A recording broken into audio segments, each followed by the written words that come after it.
बिस्मिल्लाहिर्रहमानिर्रहीम। अस्सलाम वालेकुम। तारीख में एक बाप बेटे का ऐसा वाकया भी गुजरा है जिसे सुनकर हर एक आंखें नम हो जाती है। हुजूर सल्लल्लाहु ताला अलैहि वसल्लम के वफात के 55 साल गुजर चुके हैं। सुबह का वक्त था। फजर की नमाज में एक फरूक नाम का आदमी मस्जिद में आता है और नमाज पढ़ के इमाम साहब की तकरीर सुनने बैठ जाता है। इमाम साहब कह रहे थे कि ए लोगों, तुर्किस्तान में जिहाद हो रहा है, वहाँ लोगों की जरूरत है, इसीलिए आप लोग उस जिहाद में शिरकत करें। हजरत फरूक ने जब ये बातें सुनी कि तुर्किस्तान के जिहाद में लोगों की जरूरत है, वो अपने घर आए। उसकी नई नई शादी हुई थी। उन्होंने अपनी बीवी से कहा कि मैं अल्लाह के रास्ते में जिहाद पर जाना चाहता हूँ। बीवी ने कहा, आप ये कैसी बातें कर रहे हैं? मेरे पेट में आपका 2 महीने का बच्चा है। अगर आप मुझे अकेला छोड़कर चले जाएंगे तो मेरा और मेरे बच्चे का क्या बनेगा?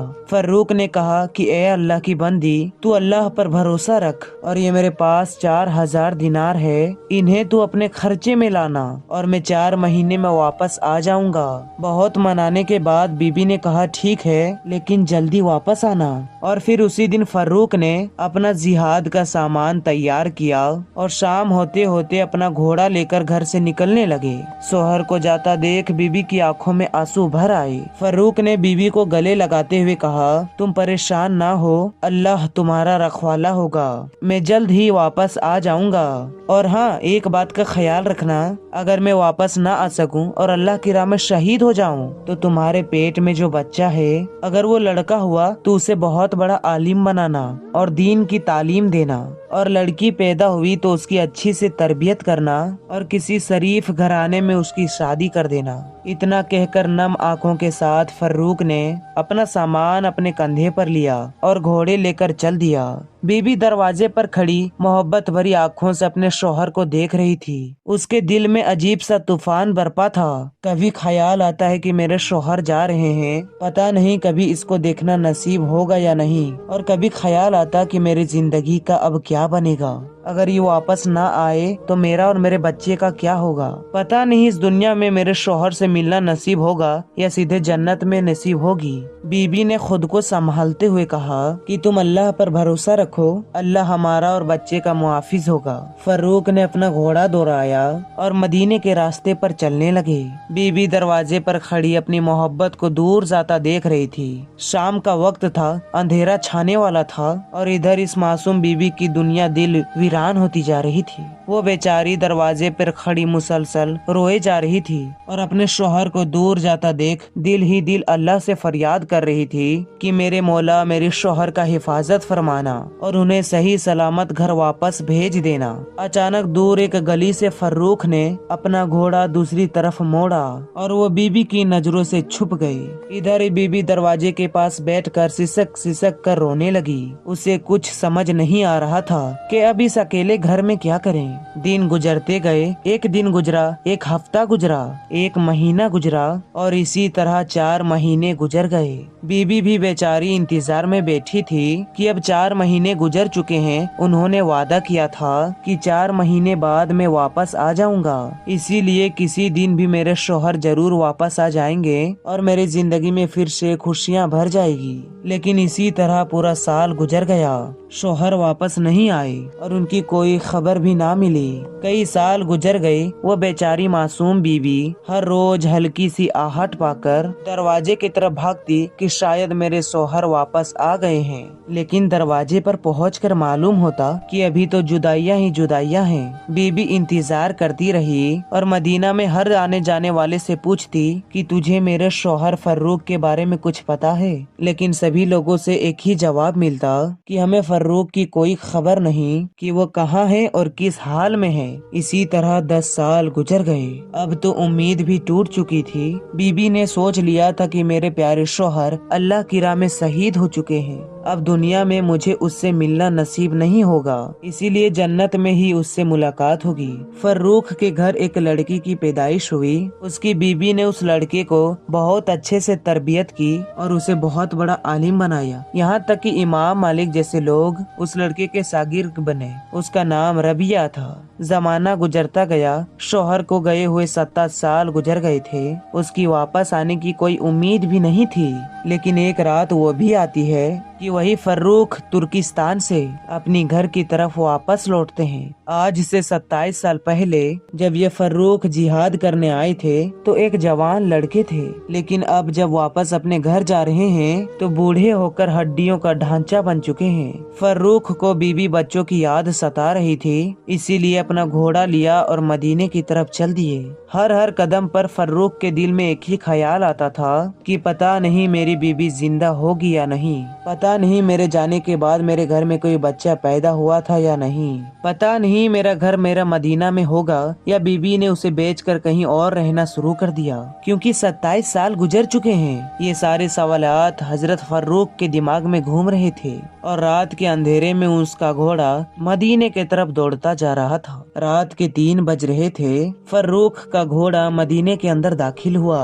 हर तरफ सन्नाटा ही सन्नाटा था, लेकिन फर्रुख के दिल में एक तूफान बरपा था। हजारों सवालात थे जो फर्रुख को परेशान कर रहे थे कि पता नहीं मेरी बीबी जिंदा होगी या नहीं। फर्रुख ने अपनी घोड़े की रफ्तार धीरे कर ली और खामोश लफ्जों के साथ आहिस्ता आहिस्ता अपने घर के तरफ बढ़ने लगे। चलते चलते अपने घर के पास पहुंच गए। रात का वक्त था, घर की दीवारें ज्यादा ऊंची नहीं थी, इसीलिए फर्रुख ने अपने घोड़े को एड़ लगाई और घोड़ा छलांग लगाकर घर के आंगन में जा खड़ा हुआ। एक नौजवान लड़का बीच आंगन में चारपाई पर लेटा सो रहा था। जब घर में किसी की आहट हुई तो वो लड़का उठ बैठा। उसने देखा कि उसके घर में एक अजनबी आदमी हाथ में तलवार लिए खड़ा है। उस लड़के ने समझा ये कोई चोर या डाकू है, इसलिए तेजी से उठकर उसने हजरत फर्रुख का गिरबान पकड़ लिया और कहने लगा, तुम्हारी हिम्मत कैसे हुई मेरे घर में फांदने की? तुम कौन हो? जब उस लड़के ने तेज आवाज में फर्रुख से पूछा कि तुम कौन हो, तो फर्रुख बहुत ज्यादा डर गए और हाथ जोड़कर कहने लगे कि बेटा मुझे माफ कर दो, मैं गलत घर में आ गया, मैंने समझा कि ये मेरा घर है। उस लड़के ने कहा कि वाह बूढ़े दादाजी, चोरी और ऊपर से सीना जोरी। एक तरफ मेरे घर में बिना इजाजत फांद के आ गए हो और ऊपर से कह रहे हो कि ये मेरा घर है, तुम्हें शर्म नहीं आती? इतने बूढ़े होकर मुसलमानों के घरे में रात के वक्त फांदते हो? फर्रुख बहुत बूढ़े हो चुके थे और जिस्म पर झुर्रियां पड़ गई थी, इसीलिए वो नौजवान लड़के की गरजती आवाज को सुनकर कांपने लगे और हाथ जोड़कर कहने लगे कि बेटा मुझे माफ कर दो, मुझसे बहुत बड़ी गलती हो गई,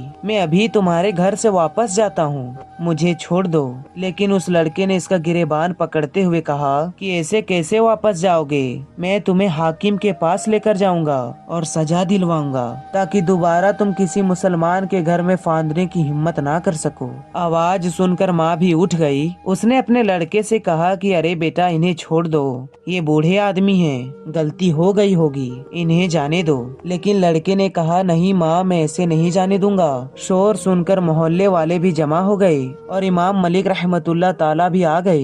इमाम मलिक रहमतुल्लाह ताला को देखकर सारे लोग पीछे हट गए। इमाम मलिक ने आगे बढ़कर फर्रुख से पूछा कि दादाजी आप कौन हैं और इस तरह रात में किसी के घर में कैसे घुस गए? हजरत फर्रुख ने जवाब दिया कि बेटा मैं बूढ़ा हो चुका हूँ, मेरी नजर कमजोर है, इसीलिए मुझसे ये गलती हो गई है, मैंने समझा कि ये मेरा घर है। इमाम मलिक ने पूछा कि दादाजी आपका नाम क्या है और आप कहाँ के रहने वाले हो? मदीना के तो नहीं लगते। फर्रुख ने कहा कि बेटा मैं मदीने का ही रहने वाला हूँ और आज से 27 साल पहले मैं तुर्किस्तान जिहाद पर चला गया था और आज लौटा हूँ। मेरा नाम फर्रुख बिन अब्दुल रहमान है। घर के अंदर से फर्रुख की बीबी ये सब झगड़े खामोशी से सुन रही थी, मगर जैसे उस बूढ़े दादा की जुबान से ये सुना कि मेरा नाम फर्रुख है तो घर के छत से खिड़की खोलकर अपने शौहर को देखा।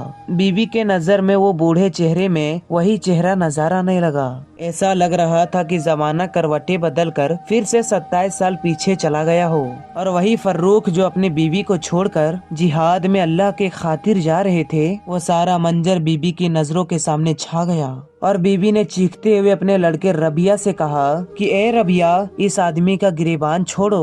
हजरत रबिया ने घबरा कर अपने माँ की तरफ देखा तो माँ ने कहा, बेटा तुझे पता भी है ये कौन है? हजरत रबिया ने कहा कि माँ, मुझे नहीं पता ये बूढ़े दादा कौन है। माँ ने कहा, बेटा ये तेरा बाप है जिसके बारे में हर रात तू मुझसे पूछा करता था कि अम्मा जान मेरे अब्बा कहाँ हैं और कब आएंगे। ये सुनकर हजरत रबिया अपने बाप के पैर पर गिर पड़े और बाप का पैर पकड़कर रोने लगे। फर्रुख ने अपने बेटे को गले से लगा लिया और फिर बाप बेटे एक दूसरे से मिलकर बहुत रोए। माँ ने दरवाजा खोला और फर्रुख अपने बेटे के साथ घर में गए। सुबह के 4 बज चुके थे। 1 घंटा बातों में गुजर गया और फजर की अजान होने लगी। फर्रुख ने अपने बीबी से पूछा कि जिहाद पर जाते हुए मैंने तुम्हें 4000 दिनार दिए थे, तुमने उनका क्या बनाया?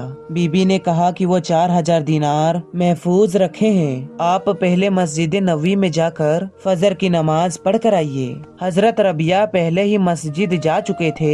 फर्रुख थोड़ा देर मस्जिद में पहुँचे तो एक बहुत बड़ा मजमा पहले ही मस्जिद नबवी में मौजूद था। फर्रुख ने पीछे खड़े होकर जमात के साथ फजर की नमाज पढ़ी और फिर नमाज के बाद क्या देखते हैं कि इमाम साहब अपनी जगह पर घूमकर बैठ गए हैं और बड़े बड़े उलेमा इकराम के मलिक जैसे लोग और इमाम साहब को घेर के बैठ गए और इमाम साहब लोगों को हदीस का दर्स देने लगे। फर्रुख की आंखों की रोशनी कमजोर हो गई थी, इसीलिए वो इमाम साहब को पहचान नहीं पाए और पीछे ही बैठकर सारे लोगों के साथ हदीस का दर्स सुनने लगे। जब दर्स मुकम्मल हुआ तो फर्रुख ने बगल में बैठे एक आदमी से पूछा कि भाई ये इतना बड़ा आलिम मुहद्दिस कौन है जो इतने सारे लोगों को हदीस पढ़ा रहा है और उसके दर्स में इमाम मालिक जैसे सादिर्ग बनकर बैठे हैं। उस आदमी ने कहा कि दादाजी आप इन्हें नहीं जानते हैं? फर्रुख ने कहा कि बेटा मुझे तो नहीं पता ये कौन है। तो आदमी ने कहा कि लगता है मदीना में आप नए नए आए हो। फर्रुख ने कहा कि हाँ बेटा मैं आज ही मदीना आया हूँ, लेकिन मैं रहने वाला मदीना का ही हूँ। उस आदमी ने कहा दादाजी ये इस वक्त के सबसे बड़े आलिम रबिया हैं। फर्रुख ने पूछा कि बेटा इनके बाप का नाम क्या है? उस आदमी ने जवाब दिया कि इनके बाप का नाम फर्रुख है और आज से 27 साल पहले अल्लाह की राह में जिहाद के लिए चले गए थे और शायद वहीं शहीद हो गए। ये सुनकर फर्रुख बहुत ज्यादा खुश हुए कि मेरा लड़का इतना बड़ा आलिम बन चुका है। घर आए और बीबी को गले से लगा लिया और कहा कि तूने मेरी तमन्ना पूरी कर दी। मैं खुद तो नहीं पढ़ पाया